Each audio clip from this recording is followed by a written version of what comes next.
Connected. You all pop up for me, but it didn't mean you're all connected. Good to see everyone today on this Tuesday. Thank you so much for joining us. I know people are still joining.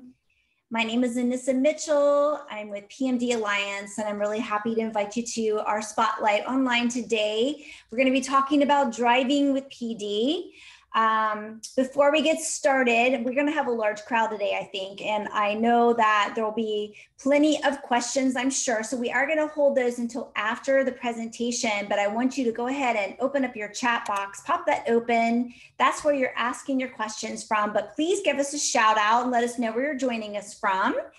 And while you're doing that, I'm going to introduce our speaker. So with us today is Anthony Legalbo, and he is a board certified clinical neuropsychologist who serves as associate professor at Florida Tech in Melbourne, Florida, just down the road from me. And I actually have had Dr. Legalbo on before, and we've worked with each other for many years, so I can attest to his expertise. And I know that he does a lot of work with people with Parkinson's and memory disorders.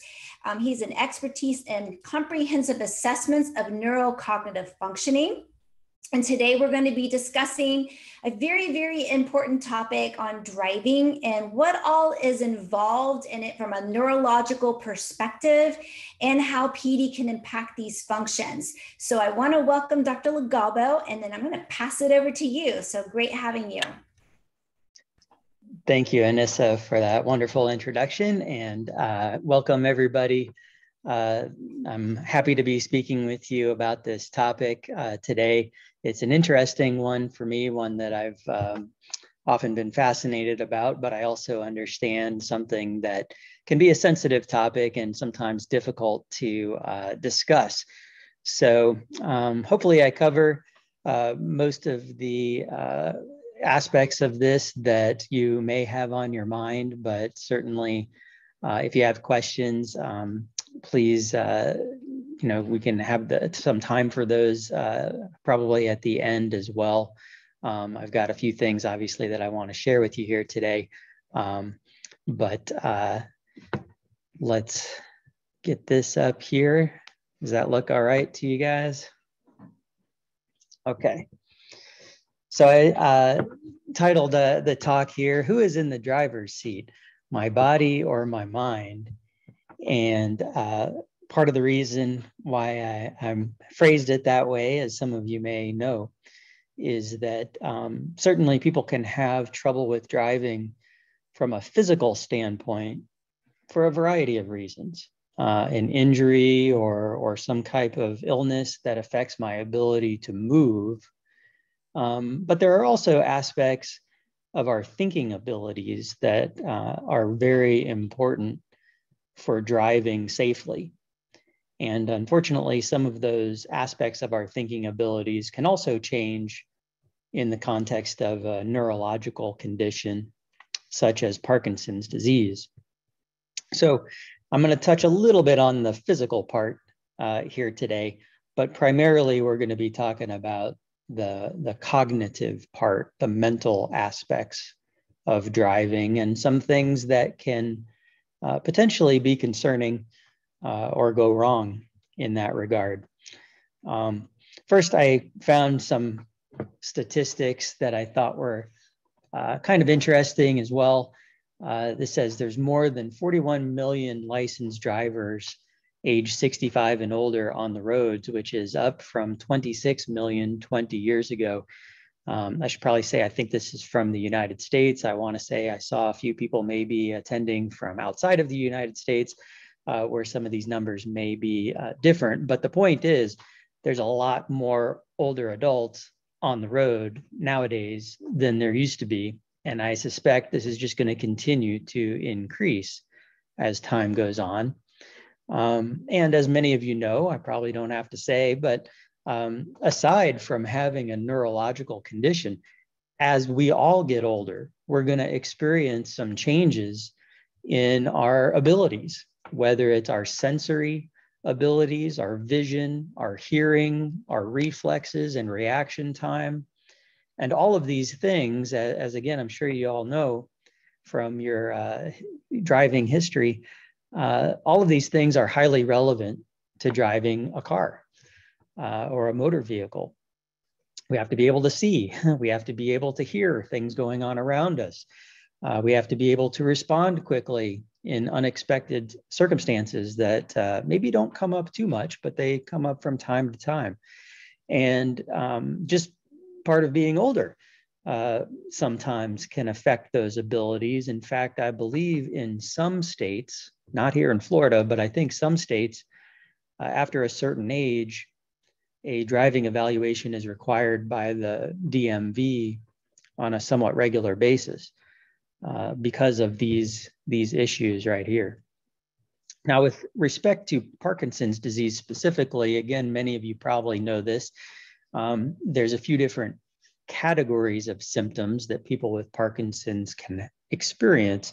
The ones we usually think about are the motor symptoms, but there's also cognitive symptoms, as I mentioned a moment ago, and I'll go into some more detail about what those the most common ones are, and also some changes perhaps in mood and behavior, which we'll have to save that for another time. I won't go into those too much, but let's look at some of the motor symptoms specifically first and how these might interfere with aspects of driving. Some of this is probably pretty straightforward and you might expect. Driving a car, one of the things you have to do, turn the steering wheel, right? Press down with your foot on the gas pedal or the brake, or if you have a clutch and you have to not only press down on the clutch, but shift gears. Reacting quickly, as I mentioned a moment ago, to unexpected changes in driving conditions, road hazards, whether it's all of a sudden it starts pouring down rain, or if you live in the north, maybe it starts snowing and you weren't expecting that. Or a car pulls out in front of you and you know, maybe they were in the wrong, but now you have to respond quickly to that change in driving conditions. And these are things that of course could happen to any of us, but if we're having some difficulty controlling our motor movements or responding as quickly physically, there can be an increased risk of those types of scenarios turning out poorly. Some of you also probably are aware of this. Some of the medications that can be used to treat Parkinson's disease have side effects or symptoms associated with them that potentially can interfere with driving as well. Feeling tired or sleepy, maybe dizzy or lightheaded. Some medications can affect our vision. It might be blurry or might cause some drowsiness or confusion. And there's other medications that people might be taking for other reasons that can cause similar kinds of symptoms. In fact, you probably all have seen on a medication bottle at some point this little sticker that says, "Do not drive or operate machinery while taking this medication." So there's a number of medications that can cause these kinds of symptoms that can interfere with driving ability. But let's focus a little more on some of the cognitive symptoms. As Anissa mentioned, this is really more of my area of specialty.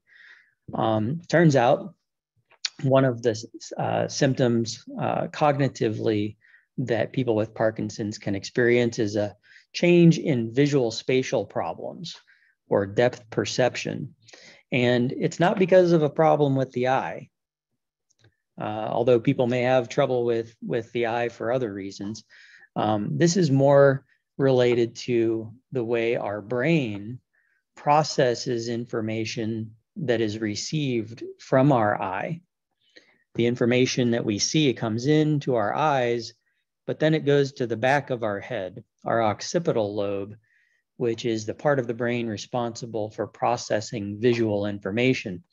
And so if you've ever gone to your doctor, perhaps a neurologist, and they show you a picture like this of a cube, a square, and they ask you to draw a copy of it, Or another common one is asking you to draw a picture of a clock, the face of a clock, and putting the hands on there to read a particular time. Those types of tasks are geared toward trying to evaluate your visual spatial problems, whether you have any difficulties with visual spatial types of skills. And another common symptom, like I have on here, is slower reaction time or processing speed.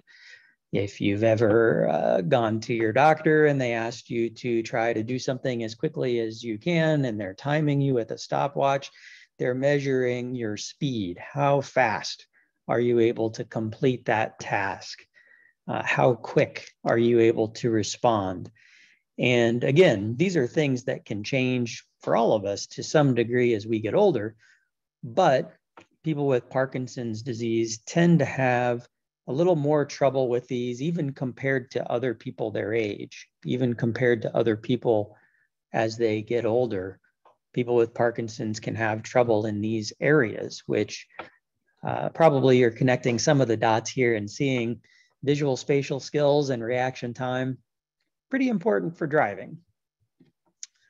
Some other things that maybe aren't quite as talked about, but can still be troublesome for some people with Parkinson's, is difficulty concentrating or paying attention and staying focused, particularly if you're in a distracting environment. If there's a lot of noise or things going on around you, it can be hard to stay focused on what you're trying to do. Some people may also experience trouble with things we call executive functioning skills, which are activities like planning ahead, organizing information, multitasking, trying to pay attention to more than one thing at a time, making decisions, solving problems, particularly if we have to make a decision quickly, figure out how to respond in a really short period of time, which again, this can happen when we're driving, right? Something unexpected may come up and we don't have much time to think it over. We have to react quickly to an urgent situation. And sometimes that can be a challenge. I wanted to show and talk about some examples of some specific safety concerns as it pertains to driving. And I thought some of these at least would be better illustrated with pictures than words. So I found this picture here. You can probably see what's wrong with in this photo.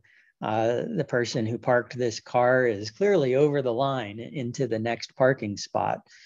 And the part of the reason this can happen is because people may have difficulty judging distance or depth. They're not able to perceive correctly how far away something is from them.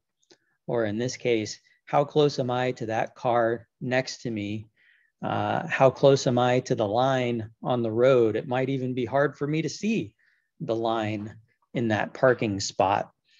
And if I park too close to this person, if nothing else, they'll probably be angry and they might ding my door when they come back and try to open their door.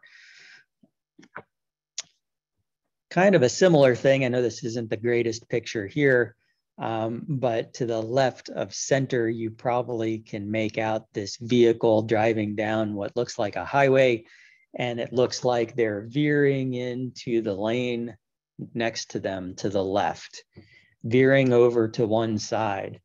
And this is another somewhat common issue that can happen as a result of difficulty with perception, my perceptual abilities.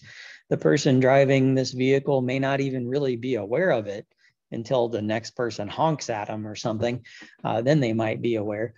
But they might have difficulty perceiving or judging that distance and how far away am I from that next vehicle.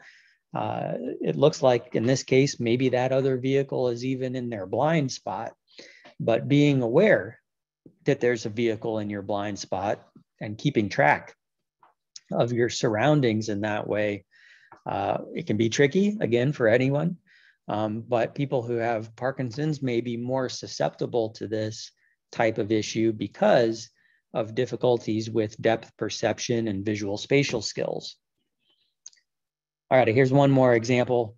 I don't know how many of you have had this happen to you, where your side view mirror gets hit by someone else who's maybe driving by too closely to your vehicle, or maybe you were driving too closely to another vehicle. But this can happen sometimes when one of the vehicles is parked. In fact, I think that's the most common scenario where this can happen. A vehicle is parked, parallel parked on the side of the road. And again, if I'm having trouble judging how close I am to that vehicle and I'm driving by, I might clip their mirror, knock it right off, or damage the mirror on that car, and it could damage the mirror on my car as well, kind of side swiping that car that's parked along the side of the road. So as we can see, there's a number of examples here and probably some others of issues that can pop up with visual perceptual abilities. And again, I want to make this kind of clear. I'm not talking about problems with vision that you would go to an eye doctor for. I'm not talking about trouble with visual acuity where you might need a new set of eyeglasses. That's not the kind of issue we're talking about here. Here, we're talking about how your brain is interpreting the information that's coming in from your eye. The information coming in from your eye might be correct, but your brain might be processing that information incorrectly.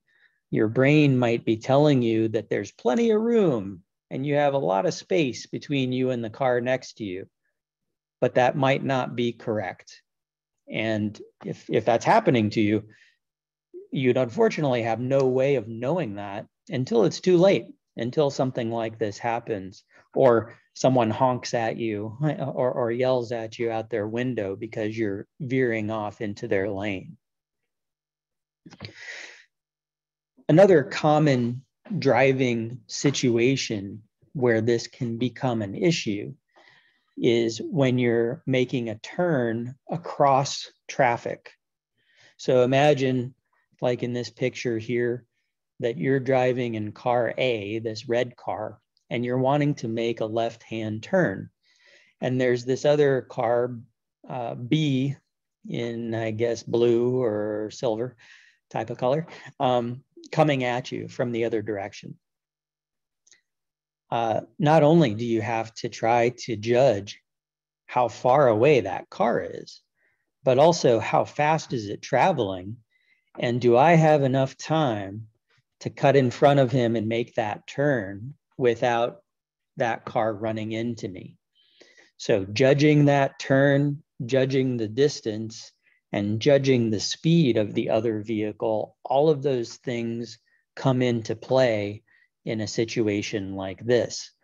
Another similar type of example would be, let's say you're in a parking area and you're pulling out onto a road where there's oncoming traffic. There's a car coming towards you. And again, you have to judge, is there enough time for me to pull out in front of that car? How far away are they? How fast are they traveling? Will I be able to pick up enough speed so that they don't rear end me when I pull out in front of them? All of those things are factored into making those decisions. Now, many of you, I'm sure, have been driving for a long time, many years. And when that's true for a lot of people, this stuff is on autopilot. Like we're almost not even really thinking about it. We just kind of do it, and we're not putting a whole lot of conscious thought or effort into this stuff. Well, if our brain is functioning normally and we're not having any neurological issues going on, maybe that's fine. And it's just as safe as it's always been. But when people are having some changes in their thinking abilities, changes in their perceptual abilities, their reaction time, their judgment, that's when these things that maybe never used to give you trouble before but now they can start giving someone trouble, even if they've been driving 40, 50, 60 years. Still, these are things that can start to give people trouble. I mentioned before about multitasking. Again, probably a lot of us, when we drive, we're doing more than one thing at a time. Maybe we're listening to the radio, whether it's music or talk radio. We might be on our cell phone or using Bluetooth. Or there might be somebody sitting next to us in the car and we're just having a conversation with them. Those things might seem kind of normal. However, it is dividing our attention. When we do that, we're now having to pay attention to the road, all these other vehicles, everything going on around us, while also simultaneously paying attention to what the person sitting next to me is saying or whatever I'm listening to on the radio. Now, that may not sound like a whole lot, but sometimes those other things can be distracting enough that it pulls our attention away, even just slightly, so that we're not fully aware of everything that's going on around us. And again, if we're having some trouble with our attention, with our ability to focus, with our ability to concentrate and stay alert, even something as simple as having a conversation with someone else riding in the car with you, even that could be enough to increase the risk of having a more catastrophic outcome for one of these unexpected situations that can arise as we're driving. And speaking of that, here's an example of one. I like this picture because of this sign over here on the right. You're probably not expecting a child to run into traffic. I don't think any of us are expecting a child is going to run out in front of us in traffic, but that doesn't mean it can't happen. And sure, that could happen to anyone. In fact, just yesterday, I was driving in my neighborhood and there was a whole bunch of cars in the driveway at a house down the street from me. And whenever I see that, I think, oh, maybe there's a party or something going on there. And so I slow down a little bit. And I was thankful that I did, because as I approached, I noticed there actually was a girl, not this one, but there was a girl running in between two cars toward the street. She didn't actually run into the street. She turned quickly and went around the vehicle. But you don't expect that those things are going to happen, but that doesn't mean they can't. And again, it could happen to any of us, perhaps, could happen to anybody. But if I'm having some trouble with my reaction time, if I'm having some trouble paying attention to what's going on around me, or I'm distracted by something else, under normal circumstances, I might be able to catch it and stop in time. But if it's not under normal circumstances, this may be a situation that could have a much worse outcome.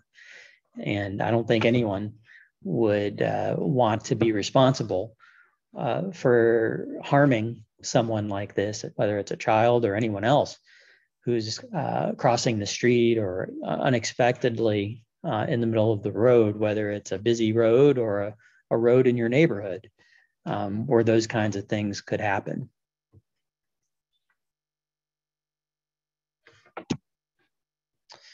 So what are some potential warning signs? These are things that, well, often a family member, a relative, a caregiver might observe on the vehicle of someone who might be starting to have difficulties with driving. I've heard them referred to as mysterious scrapes and dings. Mysterious meaning, I don't know how that got there. I wasn't aware that this happened. But these can be things that, like I said, other people might observe on someone's vehicle that would raise a flag in saying, oh, you know, what's going on here? What caused this? Now, again, these are things that maybe you could say could happen to anyone from time to time or might be someone else's fault. But if there's multiple of them in various places on the vehicle, and particularly if someone's not able to explain how it got there, that might be a little more concerning. What was it that happened there that could have caused some of these minor fender bender kinds of things to occur? I'll go through a few other kind of warning signs and things to look out for in a little bit.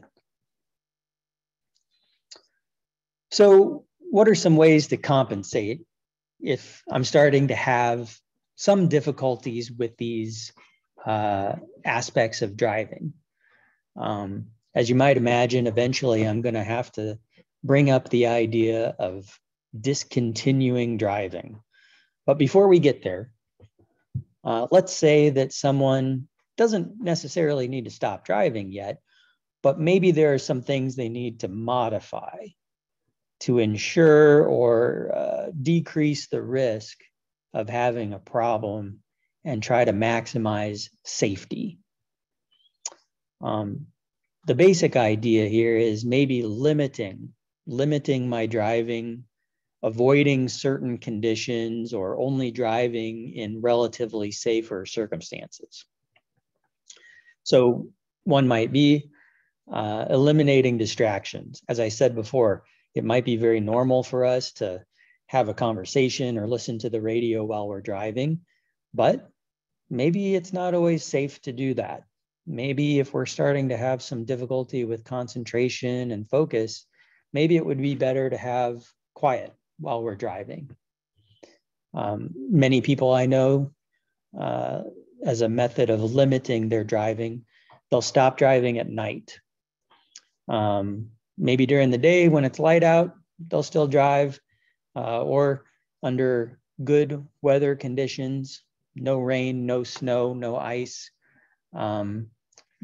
But they won't drive at night, or they won't drive under poor weather conditions. Some people will really limit themselves to familiar places and familiar routes, places they've been before, streets that they're very familiar with. If we're driving somewhere new that I've never been, I'll let someone else do it. If we're driving far out of town, long distance, I'll let someone else do that. But if it's local, familiar, real close, nearby, I've been there hundreds of times, maybe that's a little more comfortable. Some people might avoid high traffic times, rush hour, or times when the roads tend to be busier. Maintaining good posture. This is more from the physical standpoint of driving, particularly for people with Parkinson's and some of the motor difficulties that can be experienced. Trying to stay, sitting as straight upright as we can and maintaining the good posture can help with some of the motor aspects potentially. And as a lot of us maybe do nowadays, using GPS or some type of navigation system to help us with directions. Although generally, and one thing I haven't talked about too much here is getting lost, having trouble finding my way. To be honest, that's a big concern with patients that I see who have Alzheimer's disease and some other conditions, but relatively less of a concern here with people who have Parkinson's. Sometimes that can still happen. Sometimes people may get lost and have trouble finding their way, even in a familiar location. But that tends to be a little less common as in some other conditions like Alzheimer's disease, for example. So again, main point here is if there's some minor concerns that either you or maybe your family has about driving, there are some things to do before stop driving completely. There are some other ways to try to compensate for some of these difficulties so that you can still drive under certain conditions and try to reduce that risk, maximize safety so that you can still drive under those relatively safer conditions. Another thing that a lot of people will do is have someone drive with them or ride in the car with them to observe how they respond on the road. And here I'm initially talking about a family member or a friend. There are also professionals that maybe you can go and pay to ride with you, and they do like a more formal driving evaluation. But even before taking that step, a lot of times a family member or a friend will ride as a passenger in the car just to kind of monitor things and see how they're going, and to make sure that no major red flags are being raised. So this is something you probably don't want to see if you're monitoring or observing someone's driving. If this happens, that should be a big red flag. Okay, I'm just kind of joking here, but this is often one of the first ways that driving issues get recognized, is by a family member, a friend who's riding in the vehicle with somebody, and they start to observe some changes in the person's ability. And if you do observe those things as a family member, as a friend, as a caregiver, while it can be difficult to bring it up and talk about it, it is something that is important to do, primarily, again, for safety reasons. And in a few minutes here, I'll go into some ways to try to breach that topic, because I know that it can be a challenging one. First, I just want to mention, though, that in addition to having someone that you know ride in the car with you, I said this a moment ago, there are also people who formally do driving evaluations. Unfortunately, depending on where you live, some cities, some towns may have more access to people who do these evaluations than others. I know here where I live, there isn't anyone who does them. I think there used to be, but I don't think there is currently, not for this purpose. But I did find this organization here, Association for Driver Rehabilitation Specialists. I really don't know a whole lot about them, other than they do what I'm just describing. And apparently here in the US, at least, this is a national organization with multiple locations. They may or may not have something where you live, but if you're interested in having a more formal on-the-road driving evaluation done by a professional, this is at least one resource that I'm aware of for having that done. You could also, of course, talk to your doctor, your neurologist. They may have other ideas of people in the community where you live, where these evaluations can be performed. Often, I don't know about always, but often it's an occupational therapist who does the evaluation, and not just any old occupational therapist, but one that's specifically been trained for doing this driving assessment. So it is different than the driving evaluation you might have done at the Department of Motor Vehicles. Not the same. This is specific for people who have a medical or neurological condition that might interfere with driving ability. It's not just making sure that you know the laws and rules of the road. It's separate from that. Okay, so I kind of been dancing around this concept here, but I want to try to address it more directly. And that is kind of this balance that we have between safety, which I've mentioned a few times, and independence, which I don't think I've talked about too much. But it is important, I think, to acknowledge that this is part of the challenge when it comes to considering giving up driving. Earlier today, I was trying to think back, how many times have I had to tell someone that I think they should stop driving? And I don't know the number, but it's in the hundreds, maybe even 1,000 or so. It's happened a lot. And this issue of independence often comes up.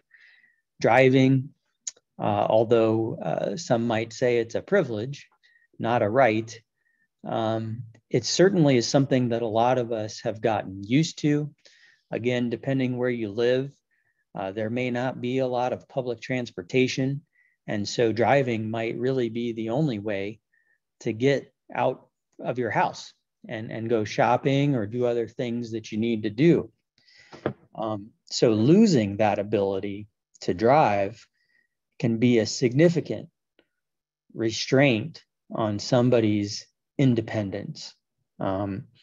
Even if they have a spouse or they live with a family member who is able to drive, still losing the ability to just pick up my keys and go drive whenever I want without having to ask someone else, that's a huge hit to our ego and a huge hit to being independent, an independent adult. The other side of that, though, as I've said a few times, is the safety issue. And weighing these two things, the desire and importance for being independent with our also desire and importance for being safe and not hurting ourselves or someone else, this can be a difficult thing a lot of times to navigate. As I mentioned before, though, I don't think there's any of us on here who would be comfortable with the idea that because I was driving when maybe I shouldn't have, I hurt someone. And I'd have a lot of sleepless nights if that happened to me. I don't know about you guys. So I wanted to just go over a few other ways to compensate, this time ways to compensate in the event that you're not able to drive at all. It's not the end of the world. Again, some of these things might be more or less available to you depending on where you live, and how many friends or family you have that are nearby. The main point about this, I think, is planning ahead. If you can plan ahead and arrange for transportation in advance, I know many people who giving up driving didn't really impact them all that much. They do have to plan ahead. They do have to reach out to someone in advance and say, hey, Joe, I've got a doctor's appointment next week on Tuesday morning. Can you take me there? So you might need to reach out to folks a little more to get some assistance. But a lot of times that's not as challenging as you might think. Sometimes it is. As I mentioned, depending where you live, some places have really good public transportation. Where I live now, we don't. But I lived in Seattle for a while. I got a lot of family in Chicago. For the most part, again, depending where you are in those cities, public transportation is pretty decent. Some towns have much better public transportation than others. Hiring a taxi, calling a taxi, or using Uber or Lyft, some of these ride share services that are available nowadays can also be helpful. And again, depending on your community and what's available to you, there might be an opportunity to use like a shuttle or a van service, sometimes through a senior living community, sometimes through a church or some other kind of religious organization that you might be affiliated with. For some people, if you're a veteran, you may have access to certain types of transportation assistance. So it can take a little bit of digging, a little bit of effort to see what's available in your area. But chances are there's something available. There's something available that you might need to plan ahead for. Some of them may cost a few extra dollars, but there are some other ways to get where you need to go if in the event that you have to give up driving. It's not often not as devastating for some people as they initially think that it might be. Still hard to give up. So I mentioned before about some other things that you might be able to do if you're concerned, either about yourself or about a family member, someone that you are providing care for, or a friend. If you're concerned, noticing little signs or red flags that maybe their driving abilities aren't quite as good. As I mentioned before, one is observing their driving, even if that means getting in the car with them, even if it's just to go down to the grocery store or something close by, to get a sense of do they seem to be aware of what's going on around them? Do they seem to be having trouble, as I mentioned before, judging distances, depth perception types of issues when parking or pulling out into traffic? Look for signs maybe on the vehicle itself of those little dings or little dents. Some people even, I've had this happen where someone maybe wasn't really describing having trouble with driving, but they still spontaneously just stopped driving in certain conditions. You know, they might have felt a little more anxious about driving too far out of town, for example. They're not admitting that they're having trouble. They just no longer feel comfortable doing that. And they ask someone else to drive if we're going too far away.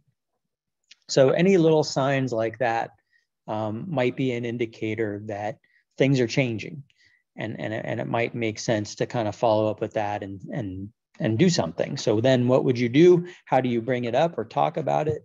As I said, it's not easy. It can be a difficult thing to discuss. But some important points about it, I think, are trying not to be confrontational, trying not to make any demands or enforce any rules right away. It's really more, at least initially, trying to be supportive and positive. In this case, we're talking about the ability to drive safely. It doesn't have to do with how old someone is or other factors about them individually. It's in this context here with Parkinson's disease, it's maybe one way of thinking about it is the disease is starting to interfere with some of the abilities that are required to operate a motor vehicle safely. So it's, you know, I've had many patients tell me, I've never had a ticket my whole life. I've always been a safe driver. I've been driving for 50 years. Well, none of that stuff matters here, because now I'm not talking about your ability to drive in terms of your history of driving. I'm talking about a medical condition that is interfering with your ability to drive safely. And then the other important point here, as we've been talking about the past couple minutes, is trying to find ways to maintain independence. You know, if all I say is, hey, I think you should stop driving, and as a result of that, you're just going to have to stay home all day, well, that's not a good solution. Try to think about other ways to try to maintain that independence. How can we compensate for this? What are some alternative methods of getting around that someone might be able to use? I think it's an easier pill to swallow, so to speak, if we can incorporate some solutions here. You know, yes, maybe driving is not as safe, but then what are we going to do about it? We got to have some other ideas of how to maintain activities outside the home. So a couple other things here that came to my mind, you know, in bringing up these conversations. Again, the main goal is to continue engaging in some of those activities outside the home while also staying safe. Remember, it's that balance between independence and safety. Well, if we can accomplish both of those things, that's ideal. If we can maintain that independence while still being safe, that's the best possible outcome. Being supportive and understanding. Here are some specific things even to say. I understand this is upsetting. Nobody wants to give up driving usually. It's a difficult thing to do. It would be upsetting for a lot of people to have that conversation about stopping. But demonstrating that we're going to work together to find a solution and try to find some alternative means of transportation and getting around. I also sometimes encourage people to have these conversations way before you need them. Or in other words, if someone's diagnosed with a condition that has the potential someday in the future to interfere with driving, let's bring it up now. Not that you need to stop now, but let's just talk about, hey, I've got Parkinson's disease. There's a good chance at some point it might interfere with my driving. Maybe not now, but at some point, maybe it will. Let's plan ahead. What are we going to do when that time comes? Maybe it's a year or a couple of years down the road, but let's at least have that conversation early on about what are we going to do when that situation occurs. I think if you plan ahead, if you're thinking about it in advance, sometimes it's a little bit easier of a thing to deal with. If you wait until it becomes a problem and now we have to deal with it, then it's a lot harder. It's a lot more of a struggle. So I know it's not an easy conversation to have, but sometimes talking about it sooner than later works out better in the long run. So I know we only have a little bit of time here left, and I want to save some time for questions. I just wanted to briefly point out a couple of things that can also sometimes become a challenge that don't necessarily have to do with driving, but some other daily activities that maybe a lot of us do without thinking about it too much, but can sometimes cause trouble. Again, think about if I'm having trouble with my attention, my memory, my perceptual abilities, things like managing finances and keeping track of bills, whatever organizational system that I use to keep track of when things are due and writing checks, managing my medications and keeping track of them all and when I need to get a refill and did I take it today or not? I don't remember. All of these kinds of things potentially can also become a challenge. And so having a system in place to try to make sure as best as we can that these things are being done correctly and safely is important. I often encourage people to use a pill box, even if you don't think you need it, get in the habit of using it. For me personally, I need to have something that beeps at me. I need an alarm as a reminder. If I write it down on a piece of paper and the piece of paper gets shoved somewhere, I'm not going to remember it. I need that alarm beeping at me to remind me of things. But maybe there's another strategy that works for you as a reminder. The point is coming up with some of these external systems to keep track of these things so that they don't fall through the cracks. Okay, and then I found one last little picture here that I thought was a little amusing, the wheels of life. Thank you for your time. We do have some time here for questions, but I appreciate everyone's attention today, and I'm happy to try to answer anything that you guys may have. Awesome. This has been really great. And we actually do have several questions, and I want to start with the ones kind of around what might be physical symptoms of Parkinson's related versus cognitive and the aspect of assessment. So someone earlier had mentioned driving while you're on as opposed to off, which is definitely a good idea. Although sometimes there's off episodes that can happen. unexpectedly. And, you know, things such as like using turn signals and the pedals and the steering wheel and maintaining like their lanes, that's kind of both the physical, you know, abilities and also cognitive. Is that true? Yeah, these really are not always in isolation. They can intermingle with each other, the physical and the mental sometimes. And sometimes I think for the first part of your question there, sometimes it can be difficult to tease apart. Is it more physical or more mental? And there may be times, in fact, many of you may be aware of times that you're more alert, that your physical functioning is a little better than other times.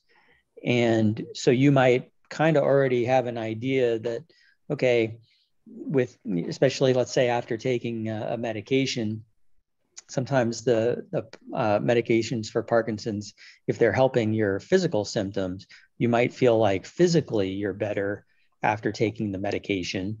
And therefore you have more physical control and you're maybe feel more comfortable driving then versus other times, maybe before you take your medication, that would not be as good of an idea. So I think from that standpoint, if it's variable, where sometimes during the day you're functioning better than other times, being aware of that or checking in with someone else just to confirm that, yeah, they also perceive it the same way, and maybe talking with your doctor too about what times would be better or safer for me to drive versus other times. Because yes, some of these symptoms can fluctuate throughout the day. From a cognitive standpoint, to some degree, those symptoms can fluctuate a bit too, particularly concentration or alertness. But the visual perceptual kinds of problems may not fluctuate as much. If somebody has those visual spatial deficits, they can be a bit more permanent and constant. So even if you're feeling more alert, even if you're feeling like physically your tremors and your motor skills are under relatively better control, if you're having pretty significant visual spatial problems and depth perception problems, that may not go away just because physically and in terms of your level of alertness, you're feeling better. Well, and I have like multiple questions that can stem from that's come in. So we've had a couple of questions and comments in regards to assessments. One was there is a certified driving rehabilitation specialist that can maybe do assessments. Another person said, if you think that you're okay driving and you don't have any apparent cognitive symptoms, how do you know if there's an issue with driving? Are there screens? And there's actually, and you mentioned this, but there's actually a difference between like an OT that would be doing an assessment, what they're able to assess fully versus maybe some of the cognitive testing that you were talking about. So if someone doesn't have access to like a real driver on the road assessment where they can visually see them in all situations, what are the options? And sorry, this is long, but is a neuropsychological examination going to pull out enough information that would inform in the case where they don't have those kind of on-road tests that would at least help them to kind of know where they stand cognitively? Yes, I guess. So I know that was a very loaded question. It was. You're leading me down a path. But again, I guess I would separate the physical from cognitive in that question. Yeah, I mean, I think it's really a collaborative effort a lot of times between a physician, usually a neurologist, who's looking at things more from the physical side, and a neuropsychologist who's looking at things more from the cognitive side. So, yeah, if you are in one of those places like here where I live, where you don't have access to someone who can do an on the road exam, like get in the car with you and actually evaluate your driving from a medical standpoint, at a minimum, discussing it with your physician, I think, is one step. And then that physician would be the person to maybe say, okay, a neuropsychological evaluation would be an important thing for us to also do. They can, the neurologist maybe can advise you as far as your physical abilities to drive. But if there's a question about cognitive aspects of things that either you have, your family has, your doctor has, then being referred to a neuropsychologist to have a cognitive evaluation might also be helpful. I'm not going to get you behind the wheel. I'm not going to test your driving abilities directly. But if I do some other kinds of tests in the office that measure your visual spatial skills and attention and problem solving, and if someone has a lot of trouble in those areas, then I might say, yep, I can see how this would cause a problem with driving. Now, I realize when I say that, a lot of people might be thinking, well, there's no way in hell I'm going to go and have an evaluation done because you're just going to tell me I can't drive. So let me flip that coin the other way, because I've had this happen too, where let's say your family is concerned about your driving, but you think you're fine. Well, you can come in and see me as a neuropsychologist and try to prove to your family that you're right. Because if you come in and you do well on all of my tests, then I'm gonna be on your side. I'm gonna say, hey, this person's functioning well, and I actually think they should keep driving. And I've had that happen on occasion as well. So just because you're going to have an assessment done, even though there might be concerns from either you or your family or your doctor, it doesn't always result in your license being taken away. It doesn't always result in a decision that you have to stop driving. The proof is in the pudding, so to speak. If you come in and you do really well on these tests, then maybe the conclusion is it's okay for you to keep driving. But the assessment is a critical component of being able to make that decision. And I know we're getting really close to the end, but we've had a couple of questions about some of the new cars with the advanced driving assistance, such as, the blind spot warning. Some of them self-park for you. They brake if a, car's too close. What are your thoughts on those? Well, I don't know a whole lot about them. I mean, I know of them, kind of like you're describing, and that they exist, but I'm not familiar, and if anyone is familiar with this, please pass it along, but I'm not familiar with the concept of those vehicles and some of those characteristics of the safety characteristics of those vehicles, specifically being geared toward trying to address safety concerns in an individual who otherwise should not be driving. So in other words, if you're having trouble with driving, just because you have a vehicle that has some of these built-in safety features, I'm not sure that's enough to compensate for some of the trouble that some people might have. Those safety features are not there, I don't think, for this type of reason. They may kind of get advertised for that potentially, but I've not seen anything that suggests that they make it safer for someone who otherwise should not be driving, if that makes sense.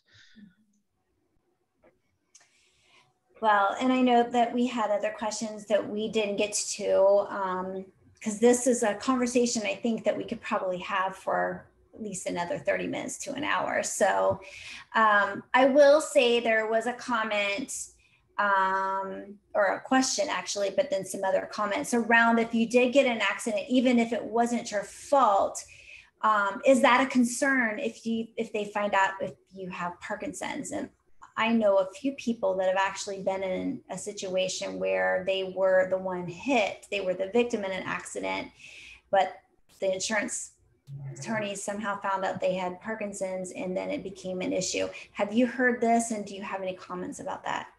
Yeah, I'm glad that this point got raised, and I'm happy to give you my 2 cents on it at least.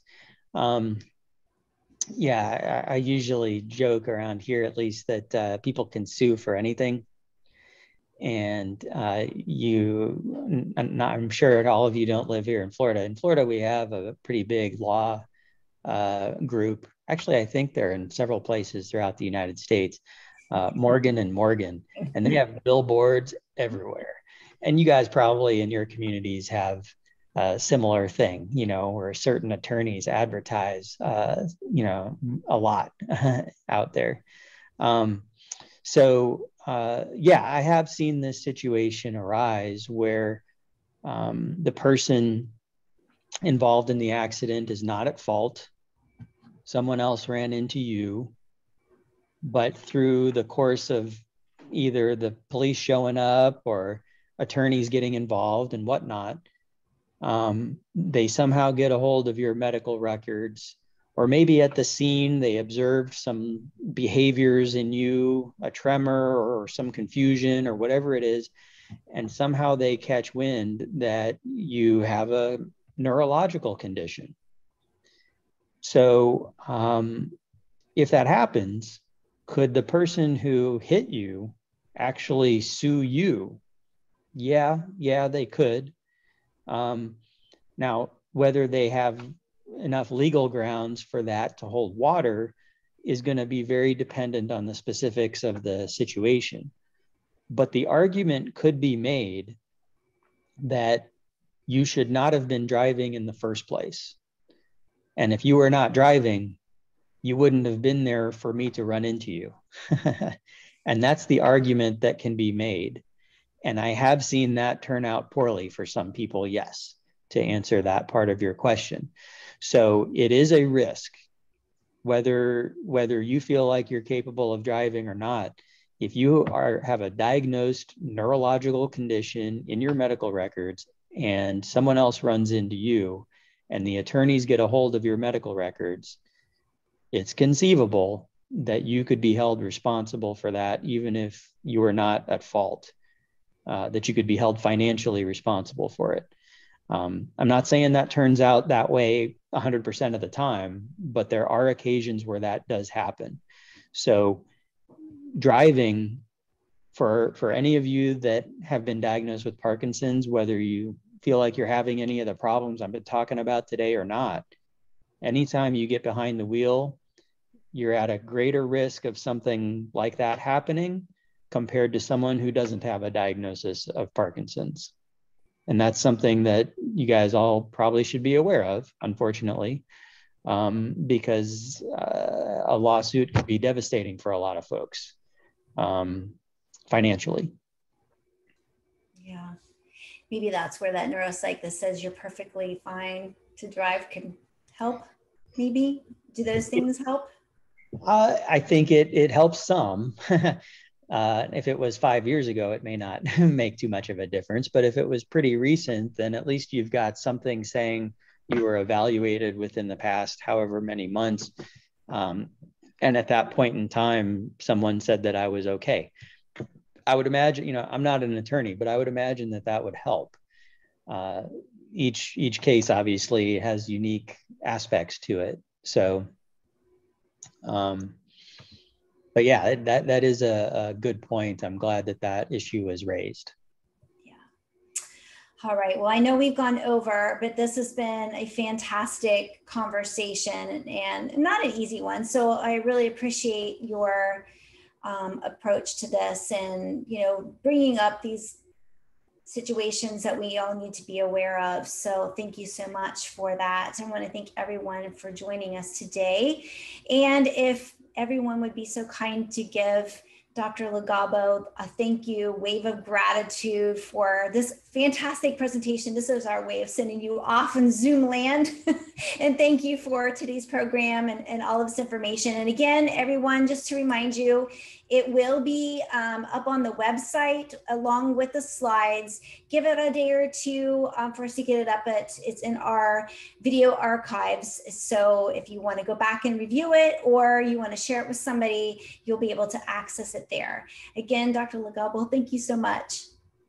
You're very welcome. Thank you all for joining us this afternoon. I hope this was beneficial to you, and good luck, everyone. I know this is a challenging topic, but please try to keep in mind the safety aspect of it. That's the main thing that I try to increase awareness of. So thank you all. Great. Thank you. Everyone have a great rest of your day. Thank you.